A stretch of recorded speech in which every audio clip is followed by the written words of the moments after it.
ከረጅም ጊዜ የማገገም ሂደት በኋላ እንግዲህ ዛሬ ተመልሼ መጥቻለሁ። ብዙዎቻችሁ ዘላለም በምን አይነት ሁኔታ ላይ ይገኛል? እባክህ ቴዲ ጠይቀው፣ ያለበትን ሁኔታ አሳውቀን ስትሉ እንደነበር ይታወሳል። አብዛኞቻችሁ ደግሞ እየደወላችሁ ከኔ ጋር ለማውራት ሙከራ ስታደርጉ ነበር።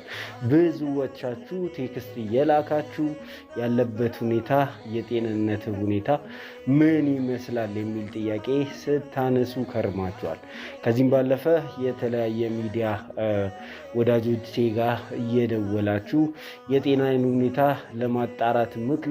ለማጣራት ጥረት ስታደርጉ የነበራችሁ ከልብ ምስጋናዬ ይድረሳችሁ። እንግዲህ አሁን ያለሁበት ሁኔታ ይህንን ይመስላል። ያው የቁስል ነገር ነውና ጊዜ ወስዶብኛል። በዛ ላይ ደግሞ ብዙ ደም ከመፍሰሱም ጋር ተያይዞ በጊዜ ወደ ስራ ልመለስ አልቻልኩም። ለዚህም ደግሞ ይቅርታ መጠየቅ ካለብኝ እንግዲህ ከልብ ይቅርታ ጠይቃለሁ። በተቻለኝ መጠን ጤናዬ እንዲመለስ ጥረት ሳደርግ ነበረ። ብዙዎቻችሁን ደግሞ ምላሽ ለመስጠት ነገሮች አልተመቻቹልኝም ነበር። ስለዚህ እንግዲህ ምላሽ ላልሰጠዋችሁ ሰዎች በአጠቃላይ በዚህ ቪዲዮ የነበረኝን የሪከቨሪ ጉዞ ጨምሮ ብዙ ነገር የማጫውታችሁ ነው የሚሆነው። ነገር ግን ስለኔ አስባችሁ ተጨንቃችሁ ዘላለም የት ገባ ብላችሁ የምትደውሉበት ቴክስት የምታደርጉበት ቦታ ጭምር ያጣችሁ ቤተሰቦቼ አለሁላችሁ። እግዚአብሔር እንግዲህ ምሕረቱን ልኮልን ከተደገሰልን የሞት ድግስ አምልጠናል። በተደጋጋሚ ደግሞ የእግዚአብሔርን እጅ እዚህ ውስጥ እያየን ከርመናል።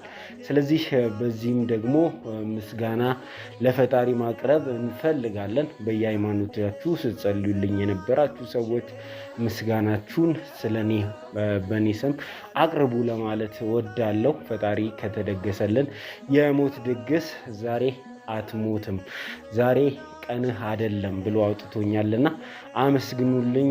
እንግዲህ በየሃይማኖታችሁ አመስግኑልኝ ለማለት ወዳለው። ዛሬ ተመልሼ ስመጣ ምን ይዣለሁ የሚለውን ለእናንተ የማደርስ ነው የሚሆነው። እንግዲህ ዛሬ በተቻለን መጠን ወደ ኋላ ሄደን ይሄ ታሪክ እንዴት እንዲህ አይነት ሁኔታ ውስጥ ሊጥለን ቻለ ከሚለው ተነስተን እንግዲህ ጉዳት ያደረሰብኝን ሰው አሳደን እስከ መያዝ ድረስ የምንሄድበትን አቅም እንግዲህ ይዘን ነው የተነሳ ነው።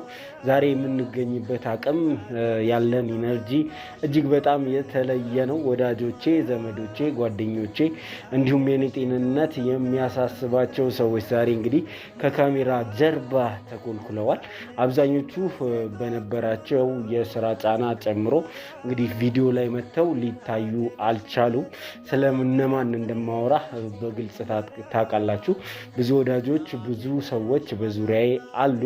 እነዚህ ሰዎች አቤልን ጨምሮ፣ አቤል ከልብ ነው የማመሰግነው፣ ካሜራ ላይ ገብቶ ሊታይ አልፈለገምም።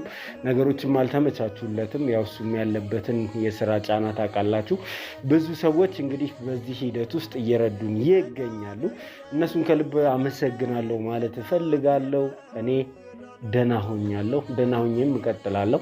ወደ ስራ ገበታችን እንግዲህ ተመልሰን እንደ በፊቱ ወንጀለኞች የማይፈነጩባትን ሀገር የመፍጠሩን ሂደት ዛሬም ትግሉን እንዲቀጥል እናደርጋለን ማለት ነው። እንግዲህ ሁልጊዜም እንደምንለው በዚህ በምንኖርበት ሀገር ያላየነው ያልሰማነው እንጂ ያልተደረገ ምንም ነገር የለም ብለን እንግዲህ በተደጋጋሚ ወደ እናንተ እየደረስን ቆይተናል።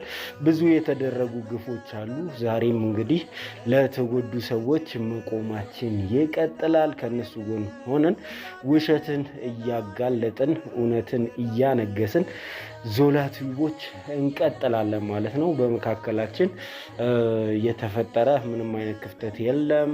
በስራ መካከል የተፈጠሩ ክፍተቶች አሉ። እነሱን እንግዲህ ምንድን ነበር የተፈጠረው የሚለውን ነገር ከቴዲ ጋርም አይታችሁታል። ከኔም ጋር ስለ ሁኔታው አሁን የማውራትን ኢነርጂ ስላለኝ ስለ ሁኔታው የምናብራራ ነው የሚሆነው። ምናልባት እንግዲህ ሳሌ እያቋረጣችሁ ከሆነ እንግዲህ ትንሽ መጠነኛ የሳምባ መቆጣት አይነት ነገር የመተንፈሻ አካላት ኢንፌክሽን አይነት ነገር የፈጠረብኝ እዚህ አካባቢ የተወጋሁት የጩቤ እንትን ተከትሎ የመጣ ነገር ነው። እንግዲህ እሱን እየታገሳችሁኝ እስከ ፕሮግራሜ ፍጻሜ ጋር አብራችሁኝ ሁኑ ለማለት እወዳለሁ። ማበረታቻችሁ አይለየን። ሀሳብና አስተያየታችሁን አስቀምጡ። እንኳን ደህና መጣ ማለት ይቻላል። ዘላለም ዘገየ ነኝ። እስከ መጨረሻ ድረስ አብራችሁኝ ሁኑ።